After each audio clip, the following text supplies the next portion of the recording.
ассалому алайкум бинандагони гиромӣ, барномаи тиловати ахборро мустақиман аз телевизиони Тоҷикистон манзури шумо мегардонем. Дар студия бо шумо Сулаймон Исломиддин. пас аз соҳиби истиқлол гардидани ҷумҳурии Тоҷикистон, ҳукумати мамлакат барои пешрафти тамоми соҳаҳо ва фароҳам овардани имконияти зиндагии орому осуда барои сокинон тадбирҳои муассирро роҳандозӣ намуд. Дар заминаи сиёсати муваффақонаву бо барори асосгузори сулҳу ваҳдати миллӣ пешвои миллат, президенти ҷумҳурии Тоҷикистон муҳтарам Эмомалӣ Раҳмон стратегияи миллии рушд барои давраи то соли 2030 қабул гардид, ки татбиқи он самараи некро ба бор оварда дар ин самт дастовардҳо идома доранд. Самадар Искандарзода мавзӯъро шарҳ медиҳад. бо қабул ва амалӣ сохтани стратегияву барномаҳои мушаххас дар самти ноил гардидан ба ҳадафҳои стратегӣ, пешрафту тараққиёт, бунёдкориву созандагӣ, ташаббусҳои башардӯстона ва бо ин васила ҷиҳати таъмини шароити арзандаи зиндагӣ ба аҳолии мамлакат қадамҳои устувор гузошта мешавад ва ин тадбири нек дар ҷумҳурии Тоҷикистон бо маром идома дорад. имрӯз Тоҷикистон аз нигоҳи созмону ташкилотҳои байналхалқӣ ба даҳгонаи кишварҳои ислоҳатгар дохил мешавад. дар баробари ин ташаббусҳое ки пешвои миллат дар сатҳи ҷаҳонӣ мекунанд ва он якдилона аз ҷониби ҷомеаи ҷаҳонӣ дастгирӣ меёбад, ҳамаи аз он шаҳодат медиҳад, ки воқеан сиёсате ки имрӯз давлат ҳукумати ҷумҳурии Тоҷикистон дорад, на танҳо бар нафъи миллати тоҷик, балки ба нафъи ҷомеаи ҷаҳон низ эътироф карда мешавад. стратегияи миллии рушди ҷумҳурии Тоҷикистон барои давраи то соли 2030 ӯҳдадориҳои байналмилалии ҷумҳурии Тоҷикистон оид ба рӯзномаи асри 21 ва ҳадафҳои рушди устуворро, ки дар ҷаласаи 70-думи Ассамблеяи Генералии Созмони Милали Муттаҳид моҳи сентябри соли 2015 тасдиқ шудаанд, ба инобат мегирад. Тоҷикистон дар соли 2030 мамлакати дорои рушди бемайлон ва рақобатпазир, ки аҳолии он аз сатҳу сифати арзандаи зиндагӣ баҳра мебарад, бо имкониятҳои баробар барои татбиқи нерӯи инсонӣ дар асоси баробарӣ, адолат ва эҳтиромгузорӣ ба шаъну шарафи инсон. бояд гуфт, ки ҳадафҳои рушди устувор диққати асосиро ба консепсияи рушди устувори инсон равона месозад. бинобар ин аз байн бурдани камбизоатӣ, ҳифз ва истифодаи оқилонаи захираҳои табиӣ бо мақсади рушди иқтисодию иҷтимоӣ, вазифаҳои асосӣ ва шартҳои ҳаётан муҳими рушди устувори инсон маҳсуб меёбанд.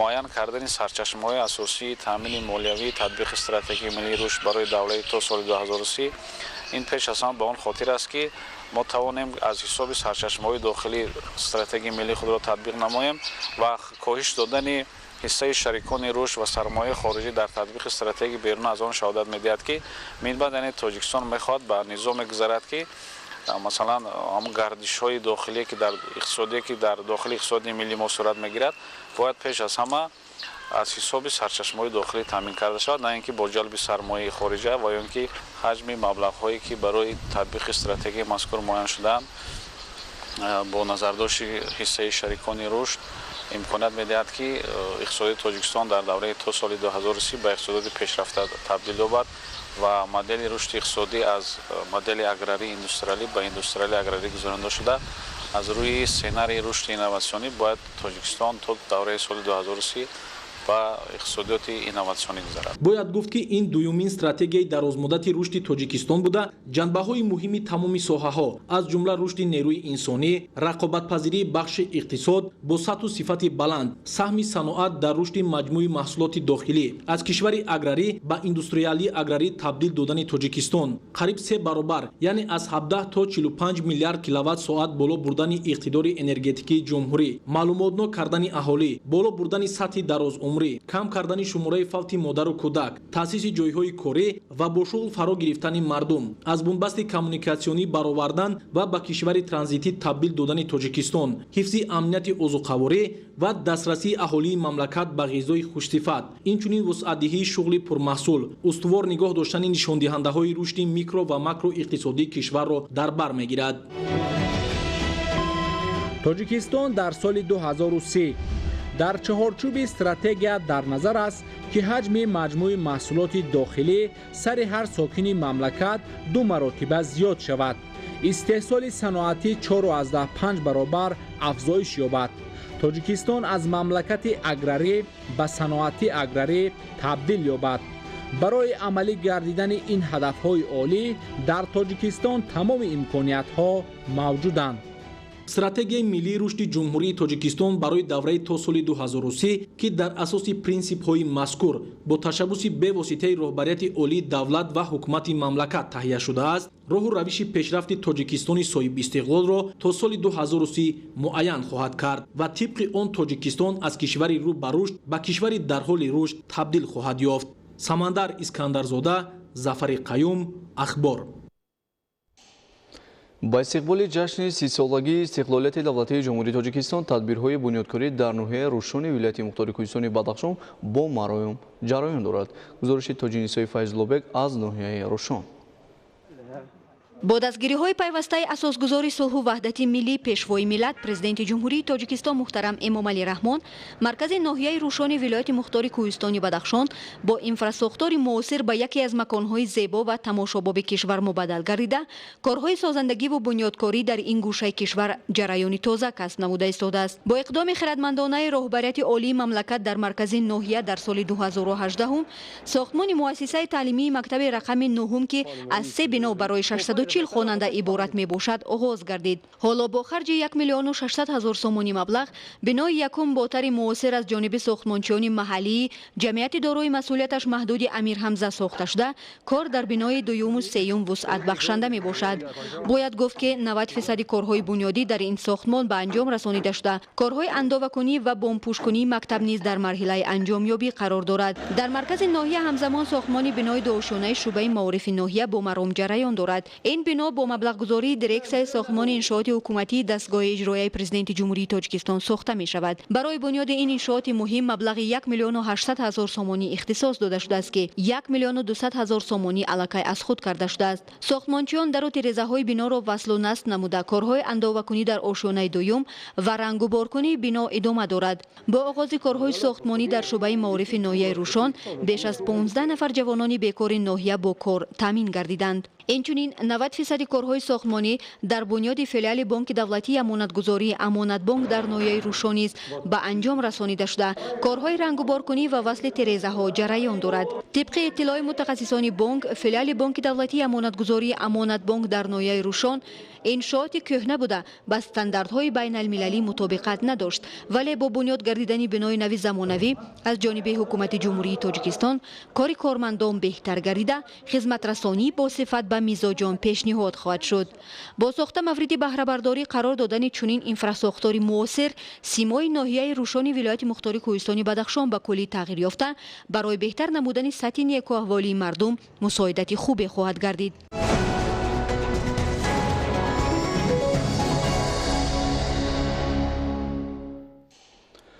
барномаи иттилоотии ахборро идома медиҳем. кишоварзони ноҳияи Деваштеч бо истифода аз таҷрибаи пешқадам ва риояи қоидаҳои агротехникӣ дар ҳама шаклҳои хоҷагидории парвариши картошкаи мутобиқ ба иқлими маҳаллро амалӣ намуда мақсад доранд ки истеҳсоли картошкаро то 150 000 тонна расонанд. барои расидан ба ин ҳадаф кишоварзон аз имкониятҳои мавҷуда пурсамар истифода менамоянд. гузориши Мазбут Бобозода аз ноҳияи Деваштеч. Деваштеч аз навоҳии дурдасти ҷумҳурии азизамон маҳсуб ёфта макони истеҳсоли картошка алосифат ва аз ҷиҳати экологӣ тозатарин ба шумор меравад. кишту истеҳсоли картошка асосан дар қисми ҷанубии ноҳия дар мазраъаҳои обии кооперативҳои истеҳсолии тиҷоратӣ ва хоҷагиҳои деҳқонии инфиродии оилавии ҷамоатҳои деҳоти ваҳдат ба номи Исмоили Сомонӣ, Росроҳуд ва Далёни Боло роҳандозӣ карда мешавад. зеро обу ҳавои ин мавзеъ ки дар доминаи қаторкӯҳҳои Туркистон дар баландии зиёда аз 2000 метр аз сатҳи баҳр боло маъво гирифтааст, барои парвариши истеҳсоли картошкаи хушсифат басо созгор аст. имрӯз маъракаи ғунучини картошкаи сабзӣ дар 91 адад хоҷагиҳои деҳқонии инфиродии оилавӣ, 12 адад кооперативҳои истеҳсолии тиҷоратӣ ва хоҷагиҳои калони тухмипарвари ҷамоати деҳоти ваҳдат ҷараёни тоза касб кардааст. хоҷагидорон дар радифи захираи тухмии картошка ҳамзамон ҳамарӯза аз 30 то 35 автомашини калонҳаҷми боркашонро пур аз картошкаи сабзӣ гардонида ба шаҳру навоҳии вилоятҳои Бадахшон, Хатлону Суғ, тобеи марказ ва шаҳри Душанбе интиқол медиҳанд. аз ҷамъоварии ҳосили бо арақи ҷабинпарварида маълум гардид ки ба ҳисоби миёна ҳосилнокии ҳар гектар картошказор 350 сентнерӣ ва сабзӣ 500 сентнериро ташкил медиҳад. ҳосилнокии майдони картошка дар хоҷагиҳои деҳқонӣ ва кооперативҳои истеҳсолии тиҷоратии деҳаҳои Мет, Угук, Чоянгарон ва хоҷагиҳои тухмипарварии Басманда ба номи Ҳотам Қурбонов ва Овчии Ғончӣ ба 400 сентнерӣ баробар гардид. ҳамарӯза аз ҷамоати деҳоти ваҳдат аввал хусус аз منطقه کلینینوباد زیاده از 50-60 کماز به بازارهای مناطق کشور دسترس می نمایند. حاصلناکی از همه بلندترین از هر گکتار میدان گرفتن 500 سنتنری کارتوشکا را سهامداران خواجگی دهقانی اولوی حاجی عبدالحمید عملی کرده هستند. زمین های ما للمی بود. ما از مسافه تخمینا 8 کیلومتر چاه عمودی کافته آمده زمین های خودمان را آبی کردیم و من شکر که من دیدی سرطان باغ تشکیل کردیم. کارتوشکا، سبزی، دیگر زراعت های خواجی قشلاق از اون جمله گندم، جو، بیده کاشته زندگی خودمان را پیش برده ایستادیم. کارتوشکا پروران با همت خواجگی دهقانی، کاپراتیوهای استحصالی تجارتی و شکل‌های دیگری خواجگیداری ناحیه دیوشتیک عزم کامل دارند که سال روان استحصال کارتوشکا را تا به 150,000 تن رسانیده در تامین بی‌خطری امنیت آذوقه‌واری و فراوانی دسترخوان ساکنان جمهوری سهم بارز گذارند. مزبوط بابازاده از ناحیه دیوشتیک برای برنامه اخبار.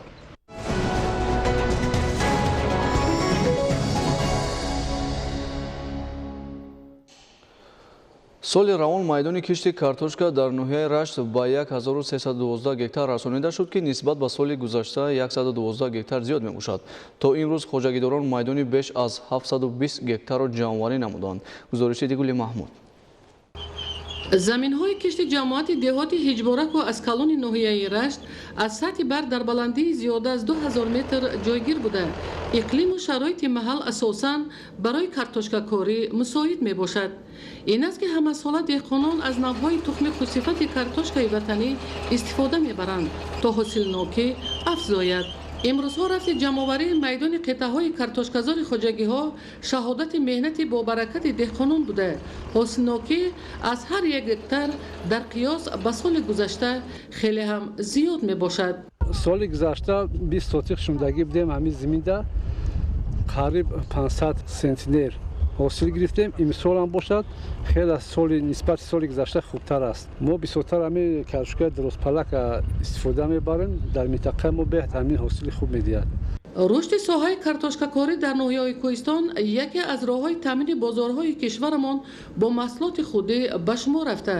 бо ин мақсад хоҷагиҳои картошкакор бо тухмиҳои хусифат таъмин карда мешаванд то бадин васила масоҳати картошка ва истеҳсоли нони дуюм зиёд карда шавад. сол як гектар хай кордаги ҳастем. хай ба соли гузашта имсол бо соли хуб захираам кардагим. оз дар бозори ина мисол душанбе дар солгиро кардагим. агар соли гузашта майдони кишти картошкаи хоҷагиҳои кишоварзии ноҳияи рашт 1200 гектарро ташкил карда бошад, пас ин рақам дар соли ҷорӣ 112 гектар зиёд шудааст ки дар ин ҷода саҳми хоҷагиҳои деҳқонӣ назаррас мебошад. ҳамасола бо тавсияи олимони соҳаи кишоварзӣ дар минтақаҳои зикр гардида тухмиҳои хусифат кошта мешаванд то деҳқонон марҳила ба марҳила майдони киштро зиёд карда ҳосили хусифат истеҳсол намоянд. бо истифода аз боду ҳавои мусоид аллакай деҳқонон майдони беш аз 720 гектар картошказорро ҷамъоварӣ намуда ҳосилнокӣ аз ҳар як гектар 224 сентнериро ташкил медиҳад. Идигули Маҳмуд, Додарҷони Мирзозода, барои барномаи ахбор аз ноҳияи Рашт. забони тоҷикӣ ҳамчун мероси бузурги ниёгон бо вуҷуди мушкилоту монеаҳои зиёд ҳамчун риштаи пайванди насл ба насли миллат аз ҳазорсолаҳои дур то давраи соҳибистиқлолии тоҷикон омада расида ва он решаи умри миллатамонро оби ҳаётбахш додааст. бахшида ба рӯзи забони давлатӣ дар шаҳру ноҳияҳо ва дигар ташкилоту идораҳо чорабиниҳои тантанавӣ ва фарҳангиву тағриботӣ доир гардид. гузориши хабарнигорони мо.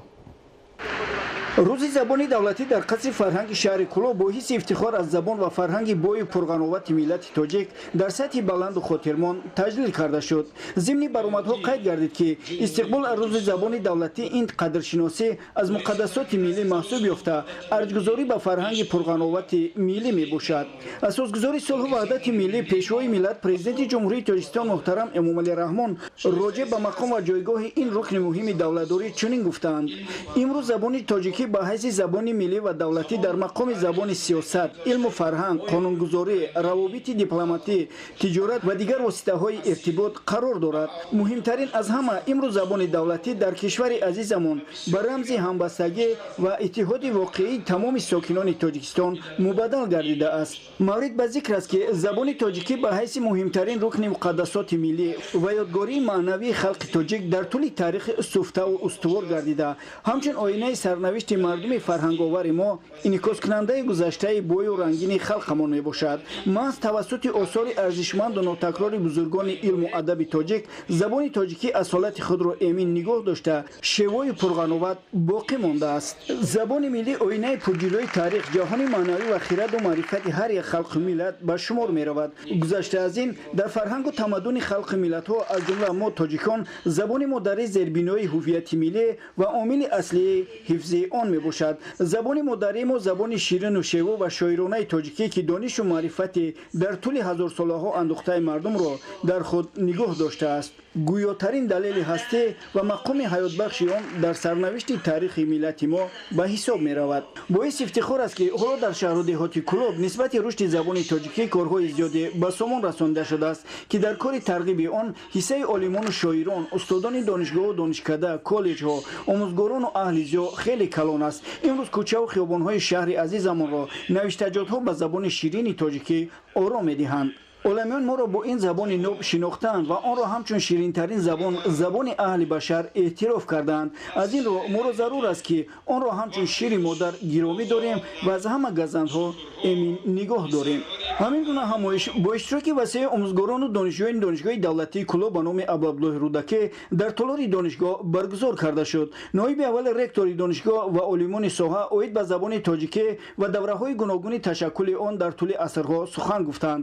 қайд карда шуд ки забони тоҷикӣ таърихи кӯҳан дорад ва дар баробари муҳаққиқони тоҷик олимони дигар давлату миллатҳо низ оид ба забони тоҷикӣ корҳои илмӣ ва асарҳои калонҳаҷм навиштаанд. бо ин забон бузургтарин намояндагони адабиёти ҷаҳонӣ шуруъ аз Рӯдакӣ, Фирдавсию Ҷомии, Хайёму Мавлавӣ ва садҳову ҳазорон нафар асар эҷод карданд ки то имрӯз аз онҳо истифода бурда мешавад.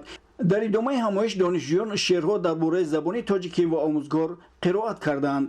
ҳамчунин бахшида ба рӯзи забон ва дахсолагӣ қабул гардидани қонуни ҷумҳурии Тоҷикистон дар бораи забони давлатӣ дар донишкадаи технология ва менеҷменти инноватсионӣ дар шаҳри Кӯлоб чорабинии илми фарҳангӣ таҳти унвони забон ҳастии миллат бо иштироки доираи васеъи устодону донишҷӯёни донишкада ва намояндагони вазорати саноат ва технологияҳои нави ҷумҳурии Тоҷикистон доир гардид.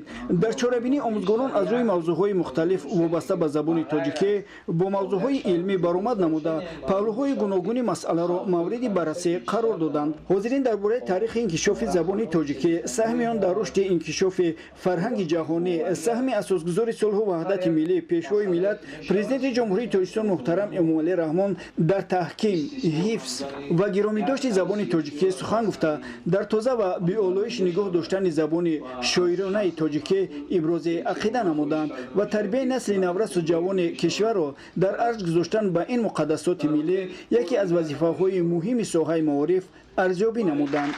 чорабинӣ бо барномаи фарҳангӣ, қироати шеъру сурудҳо дар васфи ватану ватандорӣ ва забони модарӣ ҷамъбаст гардид. бахшида ба рӯзи забони давлатӣ дар ноҳияи Шамсиддин Шоҳӣ низ чунин як чорабинии бошукӯҳ баргузор гардид. қайд гардид ки забони тоҷикӣ дар тӯли ҳазорсолаи таърих ҳамчун забони муносибати давлатӣ, ҷамъиятӣ, забони илму дониш ва адабиёте ки ҷаҳонро ба ҷазобияташ фаро гирифтааст, шинохта шудааст. пешвои миллат муҳтарам Эмомалӣ Раҳмон забонро шиноснома ва нишони бақои миллат арзёбӣ карданд. маҳз забон аст ки шахс ба воситаи он дунёи маънавии худро ғанӣ намуда ба атрофиён мерасонад. ин забон забони шеъри оламгири Рӯдакию Шоҳномаи Фирдавсӣ, ғазалҳои малакутии Ҳофизу андарзи бузурги Саъдӣ, ёддоштҳои айнӣ Тоҷикони Бобоҷон Ғафуров ва адабиёти солҳомези Мирзо Турсунзода аст. ҳамчунин дар ин ҷамъомад рӯзи омӯзгорон низ қайд карда шуд. қобили қайд аст ки ба соҳаи маориф таваҷҷӯҳ зоҳир намудани ҳукумати ҷумҳурии Тоҷикистон бахусус президенти кишвар боиси шукргузорист. ин аст ки мақом мартабаи омӯзгор рӯз аз рӯз дар ҷомеа боло рафта, эътибори мактаб ҳамчун махзани маърифат баланд мегардад. дар сиёсати иҷтимоӣ давлат ба соҳаи маориф афзалияти бештар дода, пешаи омӯзгориро муқаддастарин касби рӯи олам, омӯзгорро шоҳсутуни низоми таълиму тарбия ва нақши ӯро дар рушди шукуфоии имрӯзу фардои кишвар муҳим арзёбӣ менамоянд. дар ин ҷамъомад барои хизматҳои шоиста 3 нафар омӯзгорон бо нишони алочи маориф ва илми ҷумҳурии тоҷикистон, 6 нафар бо ифтихорномаи вазорат қадрдонӣ гардида, инчунин ба 10 нафар хонандагони беҳтарин квотаи раиси ноҳия ва 2 нафар квотаи кумитаи иҷроии ҳизби халқи демократии тоҷикистон дар ноҳияи Шамсиддин Шоҳин супорида шуд. дар идомаи ҳамоиш муҳассилини муассисаҳои таҳсилоти ҳамагона дар раси забони модарӣ ва омӯзгор шеърҳо қироат карда, ҳунармандони бахши фарҳанг барномаи мукаммали фарҳангиро пешниҳоди ҳозирин гардониданд. Раҳматалӣ Назри, Эраҷи Қурбоналӣ, ноҳияи Шамсиддин Шоҳин, Ахбор. در دانشگاه دولتی مالیه و اقتصاد تاجیکستان با اشتراک آموزگاران و دانشجویان بخشیده به روز زبان تاجیکی همایش دایر گردید. زبان تاجیکی زبان رودکی و دقیقی، زبان سعدی و حافظ، زبان مولوی و فردوسی، این زبان گذشتگان و امروز و آینده ملت ما می باشد. اصلا زبان تاجیکی تاریخ قدیمه دارد. از گذشته های دور تا به امروز مردم ما توانست که این زبان را از هر گونه حادثه و واقعه های در طول تاریخ از سر گذرانده‌اش حفظ نموده از آیندگان تا به امروزیان میراث ماند. ضمن برگزاری همایش همچنین تاکید گردید که زبان تاجیکی حالا در حال رشد قرار دارد و هر یک شخص را ضرور است که برای نگهداری آن تلاش ورزد. قاعده و املای زبان تاجیکی را نه تنها زیایان و اهل علم بلکه هر یک ساکن تاجیکستان رعایت نموده و پاکیزگی زبان را در ردیف دیگر ارزش‌های عمومی ملی باید حفظ نماید. یادآور باید شد که امروزها زبان تاجیکی به صفت زبان دولتی در همه چاره‌بینی‌های سیاسی و علمی و فرهنگی داخل کشور و اینچنین در مقیاس بین‌المللی به طور کامل استفاده برده می شود. اشتراکچیان در این جمعیت به سخن برآمده ذکر نمودند که استاد صدرالدین عینی در احیای زبان مادری ما خدمت‌های ارزشمندی را به انجام رسانیده است. استاد عینی تاکید کرده است که زبان زنده خلق انبار خالی نشونده ملت می باشد. از این رو برای پایدار و استوار و معرفی نمودن این زبان ناب هر یکی ما را ضرور است که مسئولیت بیشتر احساس نماییم و در حفظ آن باشیم. ما مردم تاجیکستان در 28 سال دوران استقلالیت دولتی کشورمان شاهد دیگرگونی‌های بزرگ و بی‌سابقه در تطبیق سیاست پرزیدنت دولت و حکومت جمهوری تاجیکستان درباره زبان بخش زبان دولتی می‌باشیم. باید تذکر داد که پیشاهنگ و تشابه‌کار این همه اقدام نجیب در رابطه با سیاست زبان دولتی و زبان ملی کشور اساسگزار صلح و وحدت ملی پیشوای ملت پرزیدنت جمهوری تاجیکستان محترم امامعلی رحمان می‌باشد. نخست دستاورد زمان استقلالیت این از جانب پرزیدنت محترم کشور همچون عامل اساسی همبستگی ملت‌ها و خلقیت‌ها اعتراف شدن زبان تاجیکی و در کنستیتوسیای جمهوری تاجیکستان مقرر گردیدن معیار زبان دولتی بودن تاجیکی میباشد. امروز هر یک فرد خودشناس جامعه را ضرور میآید که به قدر این گنجینه ملت برسد و در پاک و بی‌آلایش نگه داشتن آن خود را مسئول و وظیفه‌دار حسابد. زبان یکی از رکن‌های اساسی دولت‌داری به حساب رفته برای هر یک خلقیت و ملت باعث افتخار است که زبان دولتی و زبان مادری خودش را دارد. از آن جمله ما تاجیکان افتخار داریم که در برابر دیگر دولت ها زبان مادری خودمان را داریم و با این زبان در قلمرو جمهوری و بیرون از جمهوری می توانیم که آزادانه سخنرانی نماییم. با مقصد تقویت بخشیدن احساس خودشناسی، افتخار از منصوبیت ملی، دوست داشتن وطن، احترام به زبان مادری و دیگر مقدسات ملی در ذهن دانشجویان و سربازان و خدمتچیان حربی بخشیده به روز زبان دولتی در دانشکده عالی سرحدی کمیته دولتی امنیت ملی تاجیکستان با اشتراک آموزگاران و عالمان دانشمندان ساحه همایش علمی نظریوی برگزار گردید. ضمن سخنرانی‌ها ذکر کرده شد که زبان تاجیکی زبان ریشه‌دار و پرتجربه است و بارها از امتحان سخت تاریخ با سر بلند برآمده آب یافته است. همه این از بزرگی و بی‌زوالی زبان تاجیکی درک می‌دهد. آموزگاران مؤسسه مذکور ضمن مصاحبه از مفکوره بیدار و زیرکی سیاسی دانشجویان با اظهار قناعتمندی سخن کرده ابراز داشتند که از این به بعد نیز در روحیه خودشناسی و افتخار بلند ملی تربیت نمودن دانشجویان و سربازان باز هم بیشتر تلاش خواهند کرد. وظیفه هر یک تاجیک زبان بخصوص آموزگاران در آن است که در سمت تازه و بی‌آلایش و پاک نگاه داشتن زبان ناب تاجیک سهمگذار باشند. و ما در آینده کوشش می‌نماییم که در سمت آماده نمودن متخصصان بلند اختصاص در ساحه حفظ سرحد دولتی در پی تامین با اعتماد سرحد دولتی آنها اینچنین با زبان مادری خود آزادانه حرف زده توانند و در آینده نامبرداران وطن خویش و زبان دولتی خود باشند. واقعا اگر خواهیم که سرنوشت ملت خود را در کتاب تاریخ بشر ماندگار و پرافتخار درج نماییم، ضرور میآید که زبان مادری خود را دوست داریم و با آن با صمیمیت و احترام خاص مناسبت نماییم. با این منظور پیشوای ملت تاکید داشتند تنها زبان است که در همه دور و زمان تاریخ واقعی و راستین ملت را در حافظه خود نگه می‌دارد.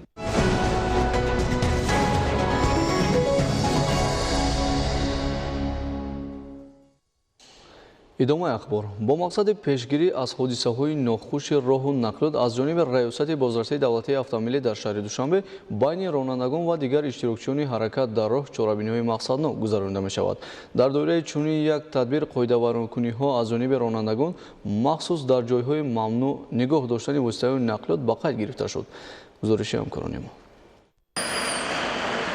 ҷиҳати ба танзим даровардани ҳаракати воситаҳои нақлиёт ва пешгирии ҳуқуқ вайронкуниҳои дағали ҳаракат дар роҳ ки аз ҷониби як зумра ронандагони воситаҳои нақлиёт содир гардида, ин ҳолат ба вазъи садаманокӣ ва интизоми нақлиётӣ таъсири манфӣ расонида, одобу маданияти шаҳрдориро коста мегардонад, таи рӯзҳои охир аз ҷониби кормандони раёсати бозрасии давлатии автомобилии вазорати корҳои дохилии ҷумҳурии Тоҷикистон ва зерсохторҳои он дар шаҳри Душанбе дар якҷоягӣ бо масъулини маркази матбуоти вазорати корҳои дохилӣ як қатор корҳо ба анҷом расонида шуданд. вақтҳои охир баъзе ронандагони воситаҳои нақлиёт алал хусус ҷавонон дидаву дониста талаботи қоидаҳои ҳаракат дар роҳро дағалона сарфи назар намуда, бинобар дар баъзе ҳолатҳо беҷазо мондан ин амалҳои номатлуби худро идома медиҳанд.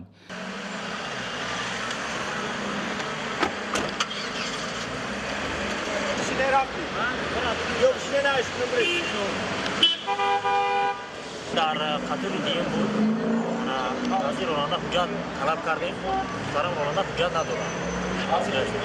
барам ҷаримагон дастас мекунад. дар натиҷаи амалӣ намудани нақшаи гурӯҳи корӣ дар шаҳри Душанбе фаъолияткунанда як қатор қоидавайронкуниҳои дағале ки имрӯз ба ҳусни шаҳр доғ меоранд муайян ва ба қайд гирифта шуд ки наворҳои манзуршаванда далели гуфтаҳои болоанд. имрӯзҳо баъзе қоидавайронкуниҳои маъмуланд ки на танҳо ба низоми нақлиётӣ таъсири манфӣ мерасонанд, балки дар бисёр ҳолатҳо сабабгори ба амал омадани танбашавиҳо ва дигар ҳолатҳои ногувор гардида, боиси норозигӣ ва арзу шикояти шаҳрвандон гардида ба дигар ронандагони воситаҳои нақлиёт аз ҷумла ба раванди ҳаракати нақлиётҳои мусофиркашон халали ҷиддӣ мерасонанд. истодан ва таваққуф намудан дар қаторҳои дуюму сеюм дар ҷойҳои муқаррар нагардида дохили чорраҳаҳо, инчунин баромадан ба самти ҳаракати муқобил ҳангоми фурӯзон будани ранги сурхи чароғак ва сабқат барои баъзе ронандагони мағрур имрӯз ба як одати маъмулӣ табдил ёфтад. чунин рафтори онҳо аз маърифати пасти ҳуқуқии онҳо шаҳодат медиҳад. мавриди зикр аст ки дар таъмини бехатарии ҳаракат дар роҳ ва тартиботи ҷамъиятӣ метавон аз фаъолияти босамари маркази автоматикунонии идораи нақлиёт ва тартиботи ҷамъиятӣ шаҳри бехатари вазорати корҳои дохилии ҷумҳурии Тоҷикистон ёдовар шуд. пешгирии ҳодисаҳои нохуши нақлиётӣ дар ҳудуди пойтахт ва қоидавайронкуниҳо дар қиёс ба солҳои пеш кам гардида бошад ҳам, вале чуноне зикр шуд то ҳанӯз омилу сабабҳое дар ҳаракати воситаҳои нақлиёт ҷой доранд ки аз ҳар кадоми мо иштирокчиёни ҳаракат дар роҳ маърифати баланди ҳуқуқӣ ва одобу муносибати шаҳрнишиниро тақозо менамояд. ҳангоми чорабиниҳо маълум гашт ки ронандаи автомошини Opel Astra рақами давлатиаш 0770 ST01 ки воситаи нақлиёти худро дар дуюм қатор гузошта бе ягон назорат дар даруни воситаи нақлиёти худ нишастааст. бо пешниҳоди матлаби мазкур аз ҳамаи шаҳрвандон ба хусус ронандагони воситаҳои нақлиёт ва дигар иштирокчиёни ҳаракат дар роҳ эҳтиромона хоҳиш менамоем ки талаботи қоидаҳои ҳаракат дар роҳро риоя намуда бо ин амали шоистаи худ садамаҳои нохуши нақлиётиро пешгирӣ намоянд. бинандагони гиромӣ, телевизиони Тоҷикистон инъикосгари муҳимтарин рӯйдодҳост. бо мо бимонед.